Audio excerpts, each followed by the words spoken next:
Matt and Luke's Sci-Fi Sanctuary.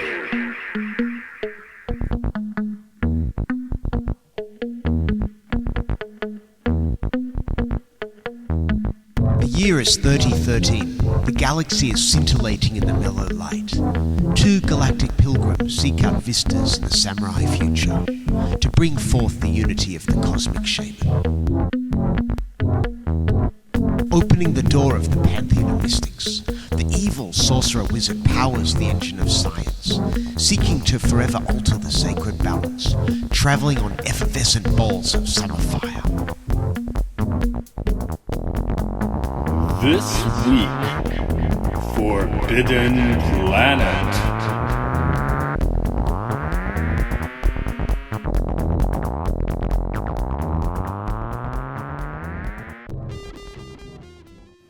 In the year 1956, 20 men can spend a year on a flying saucer, and definitely nothing gay happened.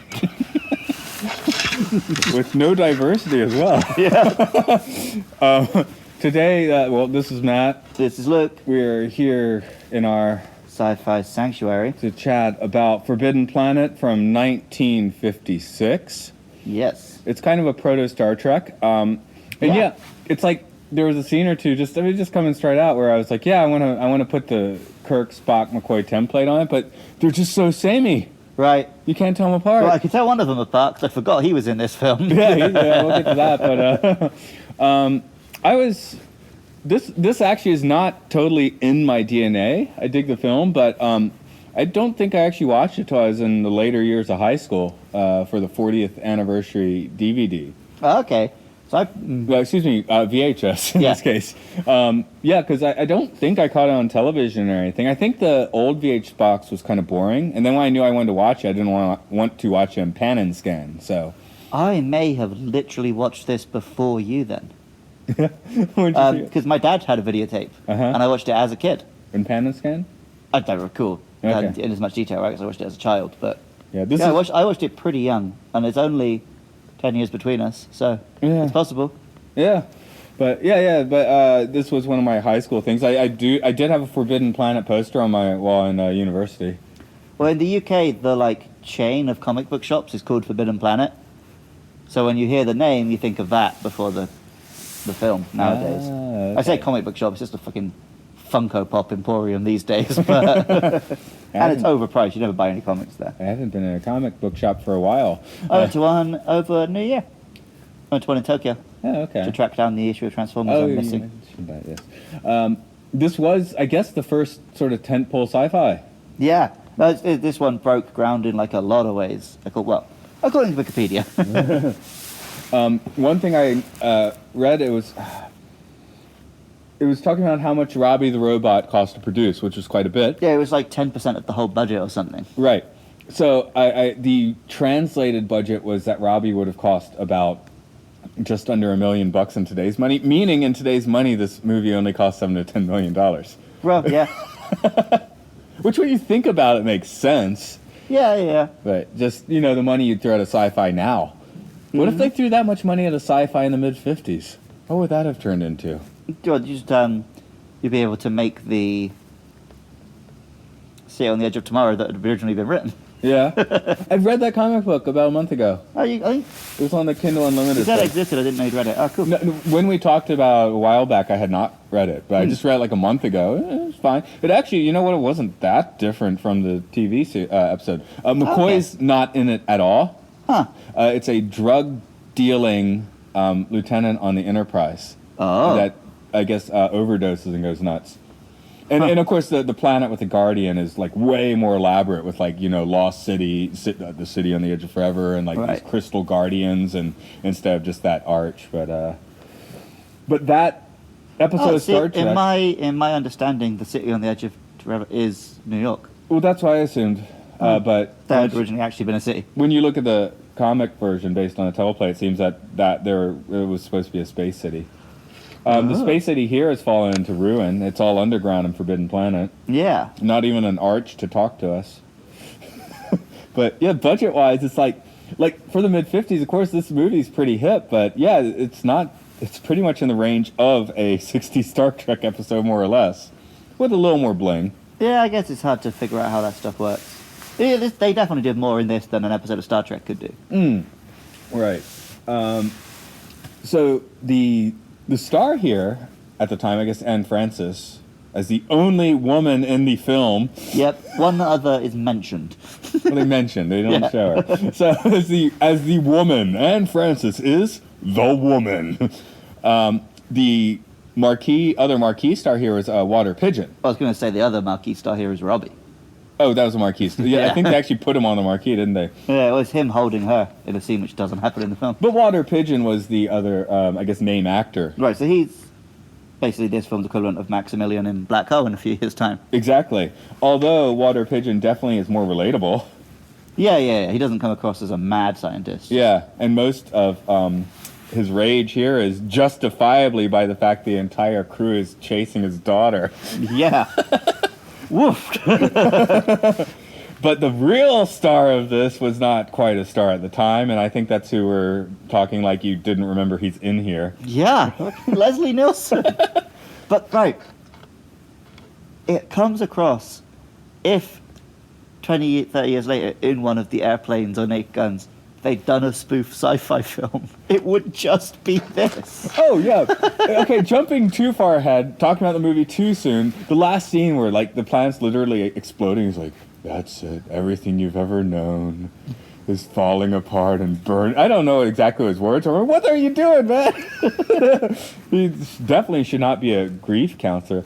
Actually, here's my take. I wrote this. I haven't handed you my notes quite yet, but I got the impression that this entire ship is like a penal colony of sex offenders. No, it's just dudes who've been locked up in a tube for a year. And men are awful. And at the beginning, they go into the tubes. Are they supposed to be in those weird tube things for you, or is that just like a D? I read it as like that's them coming out of hyperspace or something. Okay, so or is it like the first little shot they're just leaving, then they go in the tubes for a year and then they're arriving? Because like in the tubes you don't dream. It's because you're listening to those horrible noises the whole time. Oh, maybe I didn't read it as that, but maybe it was meant to be they were like in stasis for most of that trip. Which then means their behavior is even more inexcusable. Yeah. Honestly, I wasn't quite sure what was supposed to be happening with the tubes. I just had the thought, what if they were not dreaming because they were listening to all this horrible stuff for like a year straight? But yeah, Leslie Nielsen, he was a dramatic actor up until Airplane. Oh yeah, because like that's kind of in Airplane he just delivers everything so straight. That was the whole joke. Here's guy, this right? dramatic actor just saying the dumbest thing possible. Right. And he rolled with that for the rest of his career, and that is now what he's known for. Yeah. But this too, I think people still remember Forbidden Planet, but they forgot about... I remember Forbidden Planet existing and being a good film. I just forgot he was in it. Yeah. And yeah, to me, he's always been like Frank Drebin or whatever. No, I certainly remembered he's in this, and this is the only dramatic role that I can remember he was in. Right. Because he did a lot of them. I think he was actually in Airport, like the actual airplane disaster movie before being an airplane. But I don't remember. I'm not sure. I'm sure he's in here. I just watched it, but I knew that anyway. So, anyway, I guess I'll go into the plot then, because we're already talking about the movie anyway. Yeah, engage.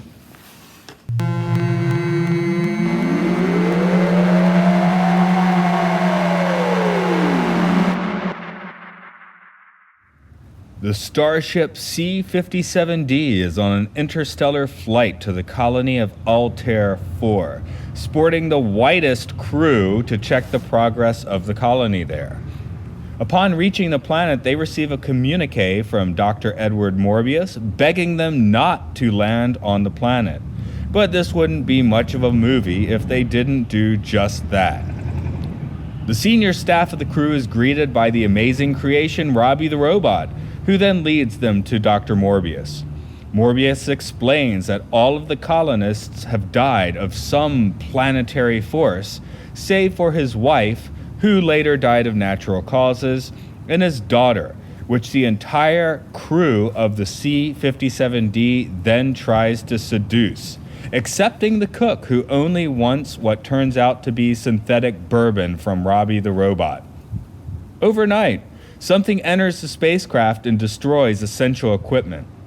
The commander goes looking for Morbius the next day and learns that the planet was once ruled by an advanced species known as the Krell. They created giant underground power resources that Morbius is more than happy to show them. C, the Krell brain booster, has worked out well for Morbius. He has even managed to create Robbie the robot through its knowledge. The crew of the C-57D is less amused after a second attack from an unknown energy monster leaves a few crew members dead.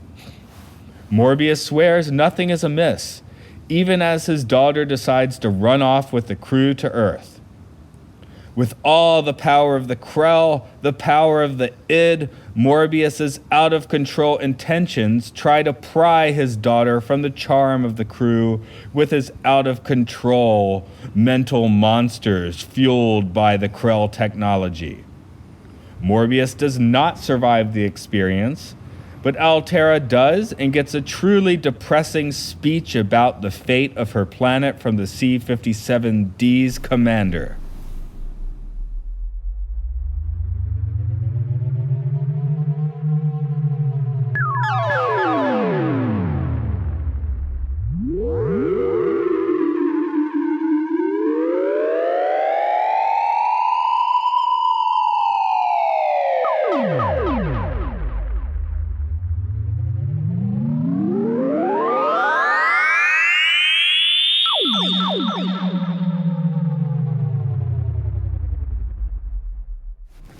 You said just now this is like the proto Star Trek. Yeah? It really is. Yeah. Like- They got the command structure. The ship is small, way smaller than the Enterprise, but seems to have that sort of mission. Without the diverse crew, that's where I guess Star Trek had quite a bit of forward thinking by putting many, people of many different persuasions on the crew, where this is all honkies. This is a very technology-wise, this is a film which was really forward-thinking, but society-wise, it really wasn't. Yeah, this is the first film, I believe, that has a human-made ship going on an interstellar journey. According to Wikipedia, yeah, it's the first film where humans do interstellar travel. We had like a destination moon before this, but that's just to the moon, right? I mean, we had flying saucers come to us. Yeah. But yeah, this is the first time. Interesting that when this film was made, just the image of a ship that travels to other stars just was a flying saucer. Yeah, that's what they're in. I mean, a flying saucer makes sense. Least resistance, right? Yeah. I mean, if you have anti-grav technology, that shape would make a whole lot of sense. Yeah. If you're trying to use rocket propulsion, it's a terrible idea, but clearly they're not using rocket propulsion. Not at this point, right. I guess it's the first time anything had like something like warp speed or light speed. On the film, anyway. Yeah. I'm sure it was done in books. Some books did. But I think, I feel like some of the books I read that predated this had more like jumps, like Battlestar Galactica, which honestly probably makes more sense anyway. Yeah. You fold space, you jump through, right? yeah. But this had like your proto hyperdrive or what? Do you remember what they call it? Did they call it hyperdrive? They say we went to light speed and then faster. I don't know if they give it like a name like that. Okay. That's neither here nor there. Does their organization get a name? Is this like an American ship? No, I think they said it's the United Planets. Yeah. Okay. It's Black Hole where they had the American ship for some reason. But yeah, United Planets. Hell, that's United Planets with a S. I think so. Yeah. Okay, that's pretty Federation forward looking. But then they also, they have money. Yeah. So this is very much not Gene Roddenberry's socialist future. Right. Because these guys got docked pay when they didn't do good guard duty. Yeah. Well, you can't forward think in every way when you're But that's what I mean. It was, in terms of the tech, very much so. Yeah. But in terms of literally everything else, this is so 1956. There's one more piece where this does fit very nicely with later Trek, is the morality play aspect of the story. Oh, definitely, yeah. We're definitely. We're basically just using the template of the Tempest here. Yeah, to the point that they like name check characters and stuff. Yeah, Proteus Morbius what is in the play? Excuse me. Protheus, I think. Yeah. Okay. But like Morbius, Altera, I think. Yeah. Altera, it's all from the book. Right. We actually did that one in high school, but I don't remember it very well. But I remember at the time we did it at school, I was like trying to weasel into us getting to watch Forbidden Planet because I knew that it was inspired by it. I don't remember if I succeeded or not. I'm not trying to brag that I've read a few Shakespeare plays, but I don't think I've read The Tempest. Oh, I just got to throw a shout out. I hope it's still there. Atlanta has the Shakespeare Tavern. Where you can go and they have the old school, like they never change the set, it's all costumes, like the Globe, right? Yeah. And then, you can buy some tourist turkey legs and chug down on beer that costs a little too much and watch the play. I mean, I come from the UK, so we have a lot of Shakespeare shit. I know, but you just don't get many chances. Like in the States, it's always classy, right? Yeah. Or here, it's not very, like, it's done well, but it's not classy. I think the way I see Shakespeare, like he was a Michael Bay of his time, yeah? Oh, yeah, he was. Well, I think, should throw back to last week's episode in the Fast and Furious. I noticed in your notes, you said, 500 years' time, is this going to be the equivalent of Shakespeare dialogue? Really? Just chucking them insults at each other. Because it's pop stuff. It was for the plebes. It was for the masses. Yeah. But, I mean, anyone who tries to write, this is high art, it's just a pretentious asshole, right? So I don't think anything which we now think of as the classics was written that way. No, I mean, Shakespeare has plenty of insults that now sound classy, But at the time, it was It's bawdy humor, yeah. Tales of Ribaldry. Have you ever heard Tales of Ribaldry? Well, just as a phrase? It was, this is a Saturday Night Live sketch from many years ago. It had John Lovitz as too excited guy telling you tales of Ribaldry. And it just started to tell this really obvious story of a still young Mel Gibson as the woodcutter coming over to the young maiden's house. And it was just a ridiculous sketch and fun. And kind of like the romance level of this movie. Very little SNL made it to the UK. Okay. But the quality of the Tale of Ribaldry romance is about on the level of here, even if we're getting to the commander. It's like, I don't want to harp on it too much because it's like a 64-year-old film, but all of that shit was really uncomfortable. But it's like just 10 years later, Star Trek, taking a lot of this, was able to tweak that so well. I mean, even from the cage, number one's a woman, right? Yep. So the only woman in this is just like this young, naive, has never met anyone but her own father, and they're all immediately telling lies to try and get in her pants. And including the commander. And it's not even like, they don't even get in trouble for that. It's like, he finds other excuses to tell them off because he wants to bang her. But like, it's at no point is it wrong that they were trying to... And when he's talking to his XO, he's like, well, yep, I know you're the man for her. It's like, what the hell is this? Why is that even... Let's put down now. Let's say there's a destroyer sounds so... Cruiser, there we go. It's a cruiser. It pulls into a foreign harbor. If the XO and the captain are like, she's a woman for you, that's like a scandal in the making. I feel like that's exactly what does happen, Matt. Yeah, really. Like, pretty regularly. I know, I'm just saying when people notice it's a scandal, yeah? Well, that's why American troops are not tried under Japanese law, Matt. Ouch! I think they might finally now actually be. Oh, Okinawa's a mess, man. Yeah. The Okinawans want them out. Tokyo wants America to stay, and the Americans... Yeah, because then they don't have to spend any money on their own military. Yeah, really. And Okinawa itself is like, please leave. Well, yeah, because they commit huge human rights violations on the reg and then just get quietly shuffled somewhere else. Crash helicopters into university campuses. Yep. So we're kind of crashing into the Krell technology here, just to give her to the movie. So yeah, the tech. Well, let's talk about the first most obvious. We've already talked about the spaceship. I think we're done with that. Yeah, it's there. It's a flying saucer. It's kind of cool. It has that weird phase thing we're not sure about. Moving on. Yeah, Proto-Enterprise. Robbie the robot. Yes. This is the standout piece of tech for most of this film. Yes. It's a very iconic design. It is kind of shit, though. Yeah. You said you read the recap. I'm sure you read this, and I knew this anyway because I had the DVD with the extra movie on it. But Robbie cost so much, as you said, 10% of the budget, which wasn't surprisingly big even by today's standards. But they reused him, they tweak him a little bit. He was in another movie next year. They'd use him in like TV episodes, just try and change him a little bit when he showed up. Yep. Which makes sense. I understand that. Yeah, he shows up in Looney Tunes Back in Action. Yeah, tell us about that. It's better than Space Jam. Oh, I almost conflated the two in my mind. Oops. Yeah, Space Jam's the one with Michael Jordan and they play basketball. Looney Tunes Back in Action is with Brendan Fraser And it feels way more Looney Tunes. Yeah, like yeah. They're fighting the Acme Corporation and stuff. No, I remember that actually got like good reviews and stuff when it Yeah, came just, out. it didn't seem to catch on. But when you mentioned it to me a while ago, I just instantly went for Space Jam in my mind. No, and this one is different. But there's a bit where they go to Area 52, and Marvin the Martian releases all the aliens, and it's like Robbie the Robot. There's a Dalek. I think there's one from like They Live. Just all these old school monsters they just happen to have on set. Okay, that's cool. It's a really fun scene. Yeah. Yeah, I know Warner distributes this now. I don't think it was Warner. It's MGM. I believe it was MGM. Yeah, MGM went through some rough times and lost half their film, so I guess Right. that's how that happened. But right. But yeah, Robbie. Wikipedia says he's the first like thinking has a personality robot on screen.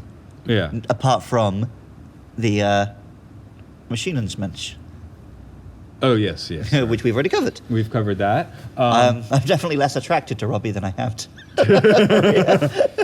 Well, we talked. I know we spoke about Hal being the first like straight up AI, and we mentioned Robbie. Is he one? Having watched the movie, and no, he's not. No, he's following programming the whole time. Yeah. He doesn't. I mean, he doesn't really have any emotion to speak of. He does make some gags. Yeah. He's got a bit. He of, makes like, some gags, but if he has sarcastic if he humor. has any conflict, he starts short circuiting himself Yeah. using the magic of Disney animation. which is more proto Star Trek because Kirk loves doing that to robots. Well, water pitching, excuse me, Dr. Morbius or whatever seems to do it for fun in here. Yeah, true. Hey, look at this! I'm blowing up my own robot. Oh, let's stop that. Okay. And But then, he is a very funky design. I mean, he knew that was going to happen at the end of the movie when he's trying to keep them out of the Crow lab, and he's like, has Robbie defend it. I mean, he must have known that he was going to short circuit Robbie and just stall for like 20 seconds time. I guess. But yeah, it's something, right? But I guess it didn't fry him too hard because he's flying the ship in the end. So I didn't spot that.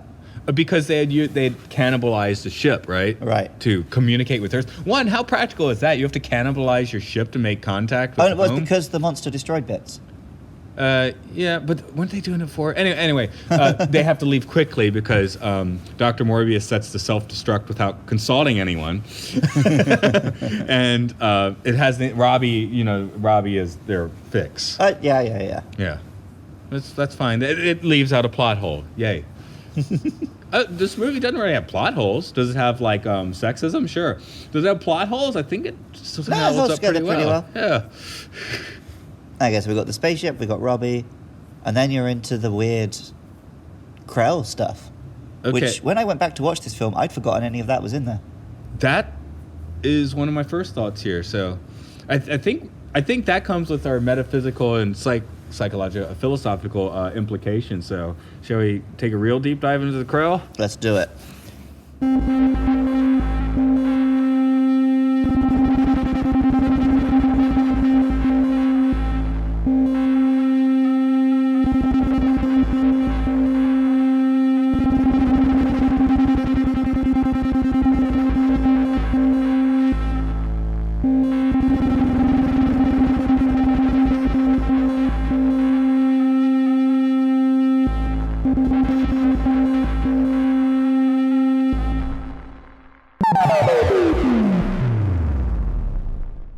Right before I hit record, you're like, wow, we didn't really talk about the characters much. But the characters are man, woman, mad scientist, and that's pretty much it. Robot. Oh, yeah, robot. But he's... Monster. Is this a monster movie? Well, if, Dr. Morbius is the monster in the end, but he's a monster you can identify with because it's a bit of out a of Jekyll and control. Hyde. Okay, it's a bit of a Incredible Hulk, Jekyll and Hyde kind of Exactly. monster. He doesn't. I mean, he doesn't actually wish harm on anyone, but his subconscious has gone completely nuts. Yeah, which makes him a much more relatable villain than like you said earlier. No, Maximilian's the actor. Him from Black Hole. The robot, No, the actor, the actor. who is Reinhardt. Reinhardt. Reinhardt. There we go. Yeah, Let's say Reinhardt to keep things. Yeah, because I was at first comparing him to Reinhardt, but he is more relatable. I would. I was about to say I'd definitely rather spend a day with Dr. Morbius than Reinhardt. Well, okay. Reinhardt would be entertaining. Morbius. Just be careful if you're spending the night. I guess. Yeah. Reinhardt will turn you into a zombie Right. humanoid real quick. You did see a bit of the old, there's no plot holes. He could have explained more when he was telling them not to land. Yeah. He just said, don't land. Well, I wash my hands of it. She's like, don't land. There is an invisible creature which will attack you. He hasn't been talking to many people recently. True, Just his true. daughter, who, I mean, he's basically her Brainwashed her controller. into hating Yeah. Earth. Yeah.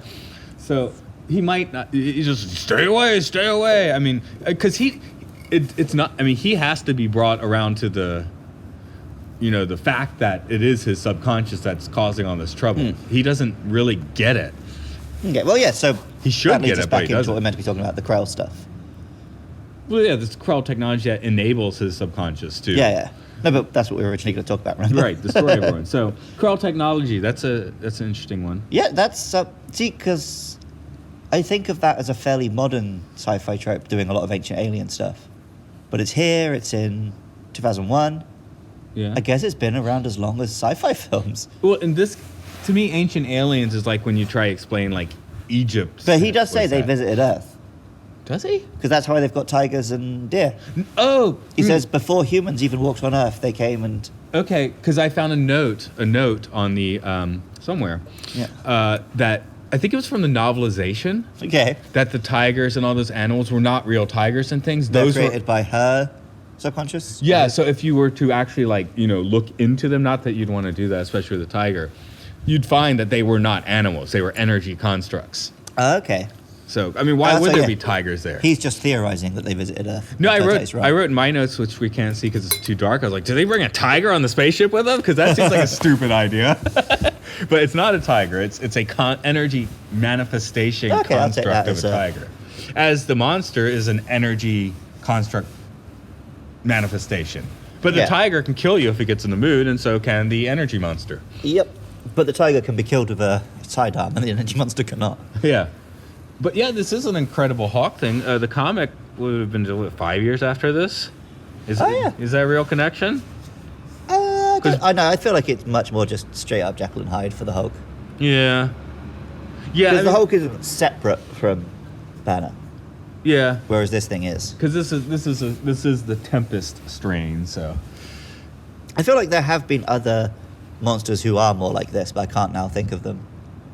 Yeah. Where it's like a because Morbius subconscious isn't really a connection. villain at all. I mean, even less than Reinhardt from the Black Hole. He's not a villain. Well, no, he does in the end sacrifice himself. Yeah. Once he realizes what's happening and that he is responsible for it, He accepts that responsibility. It's not. Yeah. But and the power levels are pretty intense. I like that where they show you all the gauges. Yeah. So that really does at the end of the movie. Whoa! When they're all just like flying. This with the Krell, the innards of the Krell. One, I thought that would be a good place to toss the Emperor.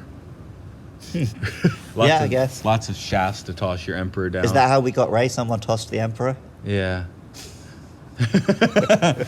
But the scale of it's cool. The matte paintings in this. Oh my God, they're so cool. They're really good. Yeah. From what I understand, they built a 3/4 of the spaceship on a soundstage, and then built an alien panorama, which looks fine. It looks like a set, but it looks like a real cool set. Yeah, this all looks really good. The Krell, I think they're using the same technology as Metropolis to have them walking through those. Yeah, matte 'cause there paintings. were a couple shots where they were walking on it, which looked amazing. And there's like an elevator moving as well. Yeah, and it's like I think it's the same tech they were using in Metropolis. And like they even do they start at a weird angle and like tilt into it. Yeah, that was very modern sci-fi stuff. Yeah, it's a well-shot movie. I mean, it looks good. Cheesy. I don't know. Is it cheesy? I don't think it was cheesy when it came out. It wasn't when it came out. It's cheesy in the fact that it's a 60-year-old film, right? There's gonna be an element of cheese. But Metropolis wasn't cheesy at all. But it didn't have dialogue. Yeah. And it was cheesy. There's a lot of boob grabbing and ridiculous facial expressions. Okay, the acting style, but I'm talking the design. Nothing's. I mean, as far as like the design of Metropolis, nothing really stands as cheesy now. Because Art Deco is currently popular. Yeah. Whereas sort of 50s.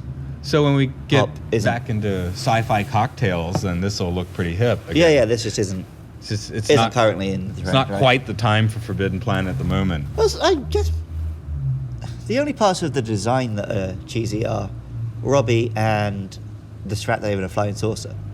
The buildings and sets look good. Yeah, the flying saucer, yeah, I get that. Robbie is so iconic now because of this movie, but Right. it's like he gets a pass. Yeah. Because you're like, that's Robbie, yeah, okay. But otherwise, like the uniforms are pretty cool. Yeah. They're a bit grey and... I was about to say they were a little bland, but... Which doesn't help with the fact that you already can't tell all these 30 white men apart. But I think I said 24, but... But considering that there are no precedents really for your sci-fi, spaceship crew, I guess it's cool. Yeah, it's a pretty decent one. Yeah. What else would you put them in 1955? Well, just like a very anything before this, they would have just been wearing a normal uniform, right? Like They'd have just looked like modern. Yeah, they'd have just looked like modern soldiers. Right. Dude, I don't know if you know of this. It's a really stupid spoof movie, which I greatly enjoy as a child, called Amazon Women on the Moon. No. Okay, they take a little bit of Destination Moon. That's like kind of their main thing. It's pretty funny. It's interspersed. It's a sketch comedy thing, but yeah, they basically reused the costumes from this movie for that. Oh, okay. So it's kind of fun. Huh. Yeah, I don't even know if I should recommend you watch that or not. That goes for Luke, and that goes for anyone listening. Yeah, that sounds like maybe a miss. Or, I watched the trailer on YouTube. It's like, I don't know how much is nostalgia. It does have a lot of notable actors in it. A lot of bizarre. Especially for the late 80s, there's a lot of big names in it for some reason. Huh. But that's like Ed Begley Jr. and Steve Guttenberg. Okay. In the late 80s, that's notable. Yeah. But in the mid 50s, we have Anne Francis in Water Pigeon, not Leslie Nielsen again. It's kind of weird because he's the one we know now. Yeah. Yeah, well, like in the film, he was fairly high billing, but not top. But I feel like if you look at it, the Wikipedia page, he was like top billing. Who was? Leslie Nielsen. Oh, right, okay. Because he's now the famous now one. he is, okay. Water Pigeon's voices, whoa, that's some smooth cream. Yeah. He's got a good voice for this stuff. Yeah, you can listen to that guy all day. I guess you can listen to Leslie Nielsen too, but you think he's going to say something stupid. Yeah, there is a part of you that just is always waiting for the gag in this film. That's why it works so well, though, because he acts exactly the same here as he does in his later comedy films. Yeah, it's just that that's why it was so genius to have him do that later. Right. I am serious, and don't call me Shirley. Yeah. I think by the time we do get to Naked Gun, he is doing a bit more of a bit, right? But in Airplane, it is just that he's delivering with a very straight face. Well, even there, it's a bit. I mean, he knew it was a comedy. It's not like Slim Pickens and Dr. Strangelove. His whole character in Airplane is that he is a serious person. Right. Which I think by the Naked Gun, he does some more wacky stuff. Yeah.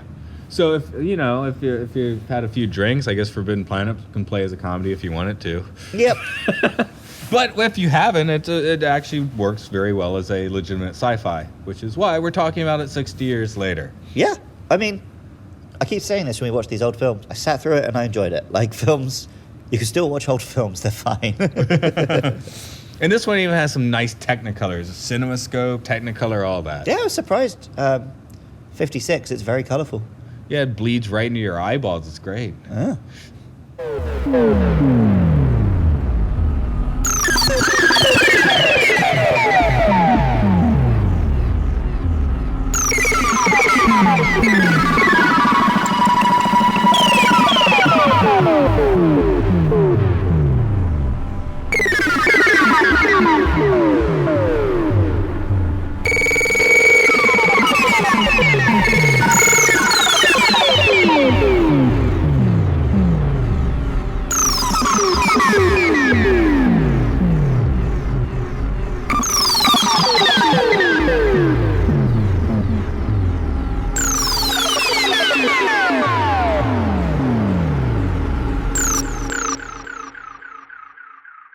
So we were talking a little bit about the design holding up, but and the cinematography, but the effects as well do look pretty good in this film.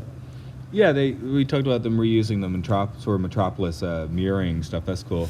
Back to that Disney connection, it has a lot of the bling bling is Disney animation or from an animator they had hired from Disney in this case. Yeah, with like your laser beams and your electricity and stuff. The laser beams move like disturbingly slow though. Yeah, but I guess we're just so used to Star Wars, moves like a laser blast. Even if you watch older Star Treks, I think they're pretty slow beams there. Yeah. Even through like the 90s, I think with Star Trek, they were like, oh, don't have them shoot the phaser too much because it was just like real expensive to do that effect every time they shot. Yeah. Here, they like you can dodge these lasers almost. Yeah. From what I understand, I mean, he shoots that tiger out the sky.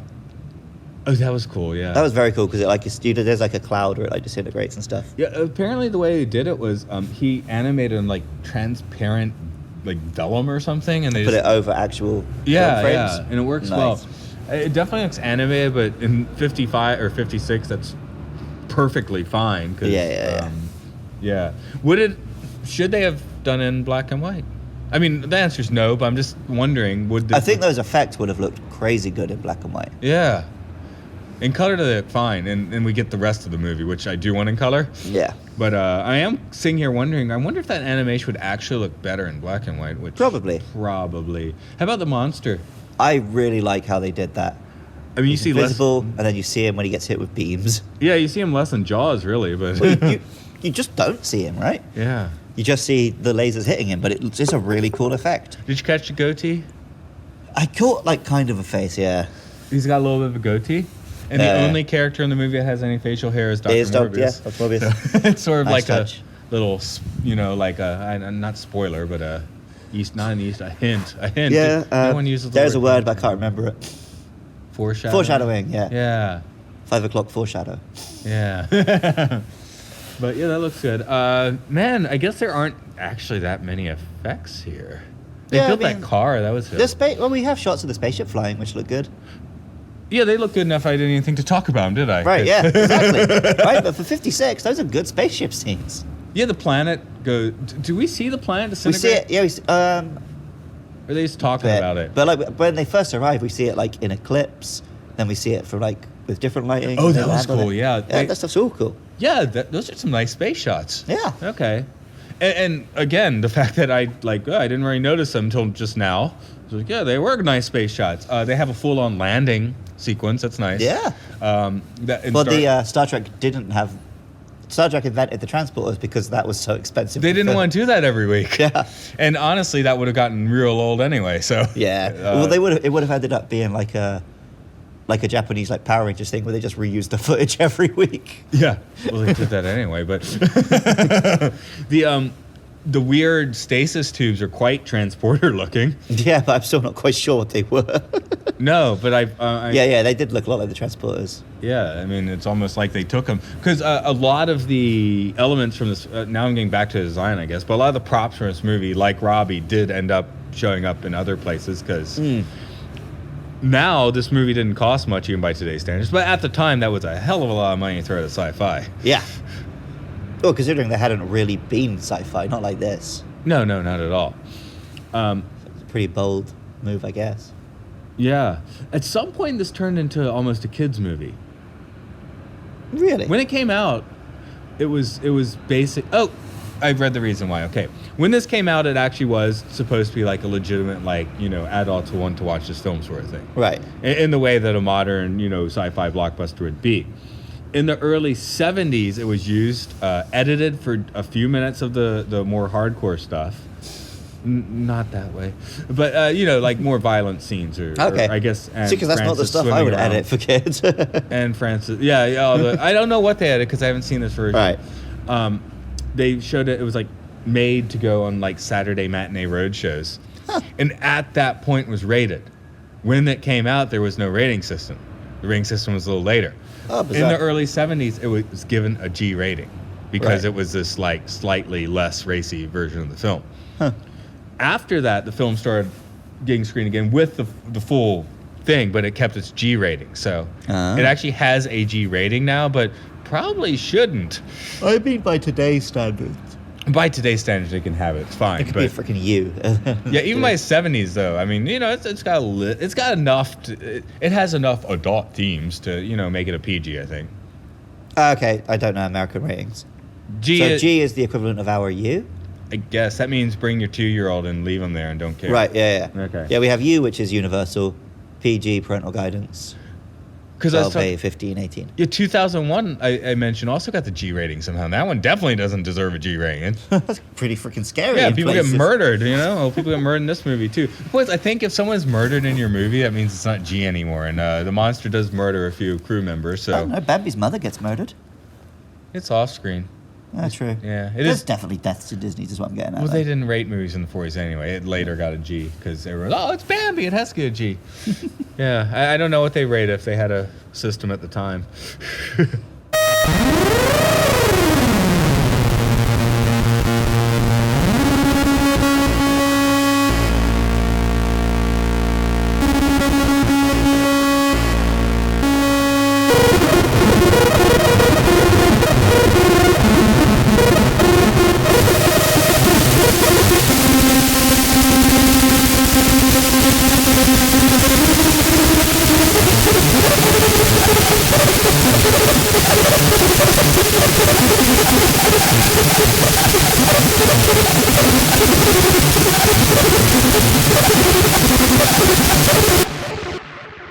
It's been a while since we did our like musical interlude. You want to do one?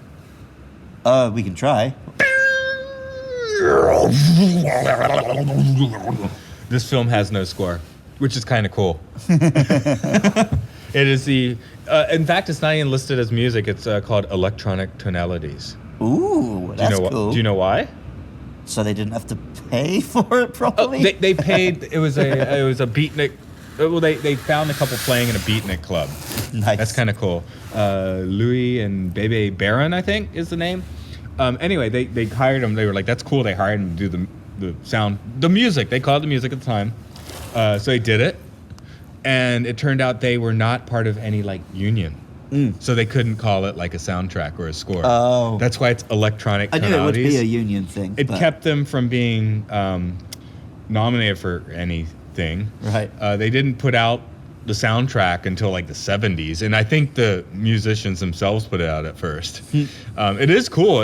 Here's the thing that in the 90s I thought it was cool. I actually bought the CD, which you can't just listen to, by the way. Yeah, no, it doesn't seem the sort. This time around, maybe it's because I've learned enough about how to use synthesizers, and I'm really not trying to rag on the electronic tonalities of this film at all, but yeah, this time around it was kind of annoying. There were scenes, There there were scenes where it was nothing scary or tense was happening, and it was still doing it like. Bwom, bwom, bwom, bwom. I was like, why? But like in terms of like pioneering, it's fucking incredible. No, right? definitely. This is before a computer sang a bicycle built for two, so what they're doing is actually pretty wild. Yeah. And it is cool for the most part, but yeah, watching it this time I was kind of like, a little bit of music might be nice. But then we get to the 70s and like electronic music is just what you do for sci-fis, right? Yeah. Which maybe wouldn't have happened without this. No. Yeah, because once we get to Clockwork Orange, which I believe you said you haven't seen, it's all like Beethoven on a Moog. That's awesome. So, this isn't Beethoven on a Moog. This is just screeching No, this is noise, just sound. screeching ring modulators in your ear, which is still cool. But yeah, as now that I'm a little older and I don't want to hear that damn noise, I guess it grated on me a little more. It is some damn noise, to be fair. It is damn noise. And like, there's not like a bit you can remember or hum or anything. I just did.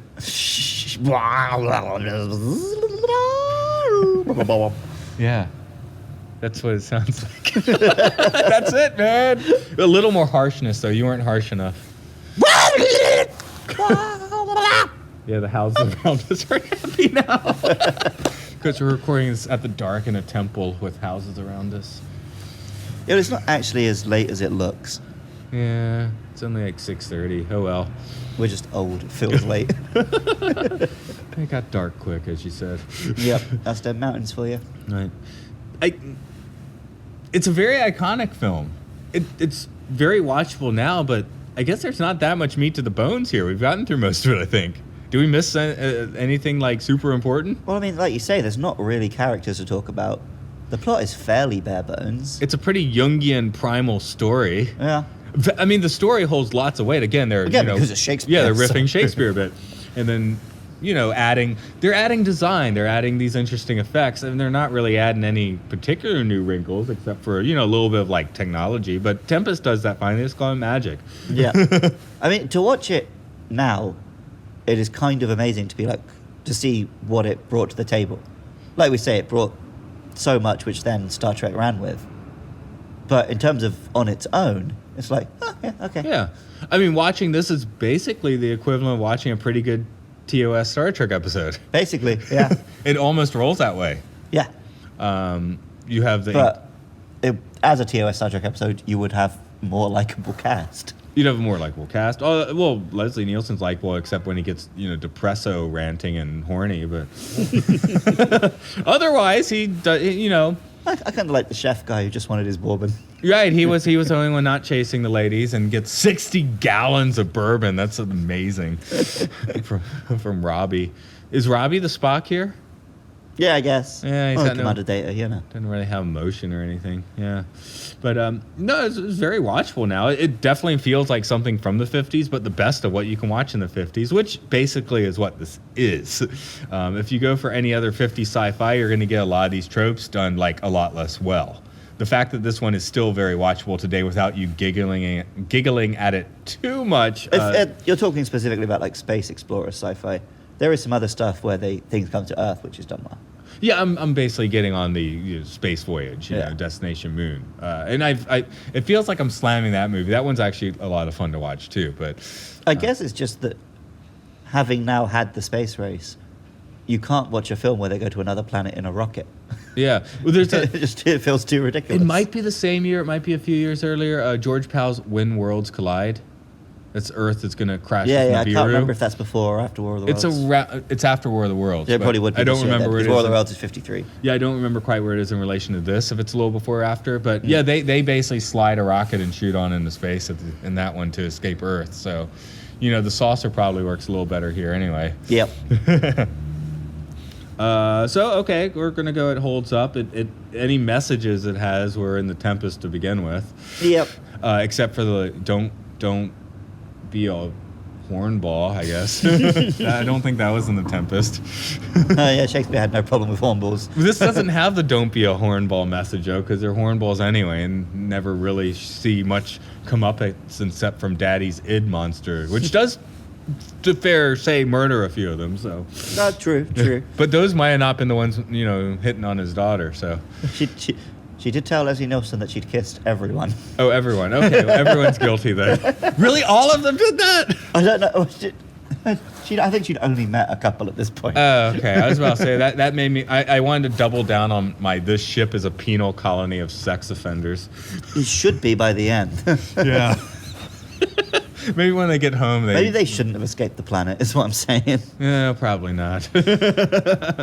Yeah, this film is definitely an interesting curio, and you should watch it if you're a sci-fi fan. It's a little more than a curio. Curio is the wrong word. But yeah. What I mean is, it's worth watching, but not necessarily in terms of it's going to be like the best film you've ever seen. No, but you have to watch it. Yeah. If you're into sci-fi. It lays the groundwork for some of the best things you've ever seen later on. Yeah, it's just... It doesn't do a terrible job of that. No. Yeah. So, winding down here today, I think. So, you will find us. Oh, man, I still can't just spit out the letters where you find us. Go on, try. MLSFS Pod. Yes. All right, I got it out. MLSFS Pod on Twitter. We're also on Facebook. Search Matt and Luke's Sci-Fi Sanctuary. And obviously, we're on iTunes, YouTube. However you're currently listening to this. When I type out the YouTube, I really have to think about the letters, and then I have to think about which number the episode is. I think this one's 21. I think it's episode 21. Wow, we done that many? Yeah. Damn. Woo-tang! Luke Loves Pokemon is also available if you're into that sort of thing. Yeah, that's my other podcast if you want to check that out. And if you've liked the music you've heard in this episode... Not the music coming from me and Matt's mouths, the actual music. Yeah, and not the one in Forbidden Planet, although it works here. And I've done noises like that before. What I'm getting at is the music in this podcast is created by Matt, and you can find his music at rovingsagemedia.bandcamp.com. Okay, anyway, this has been Matt. This has been Luke. The time has come. The war was said for you to get the fuck out of our sci-fi sanctuary.